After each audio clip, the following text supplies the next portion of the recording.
ఇక్కడున్న నిజంగానే ఆడపిల్లని నేను అభినందిస్తున్నా. ఒక పట్టుదలతో మీరు చదివారు. ఇక్కడతో మీరు ఆగకూడదు. నేను చాలా స్పష్టంగా గమనించింది ఏంటంటే, గతంలో అందరం జాయింట్ ఫ్యామిలీస్ లో ఉండేవాళ్ళం. అంటే 2-3 తరాలు కలిసి ఉండేవారు. దాంతో వాల్యూ సిస్టమ్ ఒక రకంగా ఉండేది. అంటే ఇంట్లో 10 మంది కూర్చుంటే ఒకరు బాధ్యత తీసుకున్నారు, వడ్డిచ్చేదానికి, లేదంటే ఇంటి పనులు చేసినాక ఒకరు బాధ్యత తీసుకున్నారు. అంటే కలిసికట్టుగా ఉండేవారు. ఇప్పుడు అందరం న్యూక్లియర్ ఫ్యామిలీ అయిపోయాం. అంటే చిన్న చిన్న కుటుంబాలు అయిపోయినాయి.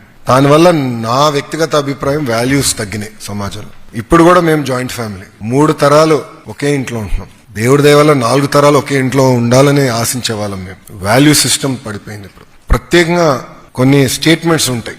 చిన్నప్పుడు అనేవారు ఆడపిల్లలాగా ఏడవద్దని, గాజులు తోడుకునేవని. ఇవన్నీ స్టీరియోటైప్స్ కి ఫుల్ స్టాప్ పెట్టాలి.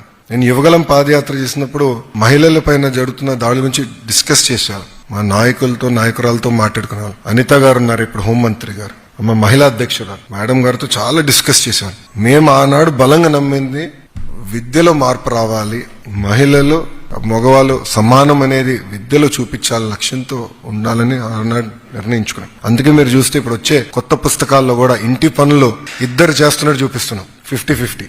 అంటే ఈ చిన్న చిన్న మార్పులు అయి ఉండొచ్చు, కానీ సమాజంలో చాలా కీలకమైన మార్పులు వస్తాయని బలంగా నమ్మేవాళ్ళం. జీవితం అనేది ఈజీ కాదు. దేవుడు మీకు అనేక పరీక్షలు పెడతాడు. ఒక్కొక్క కుటుంబానికి ఒక రకమైన పరీక్షలు పెడతాడు. కానీ ఆ పరీక్ష జయించే శక్తి కూడా దేవుడు మనకిస్తాడు.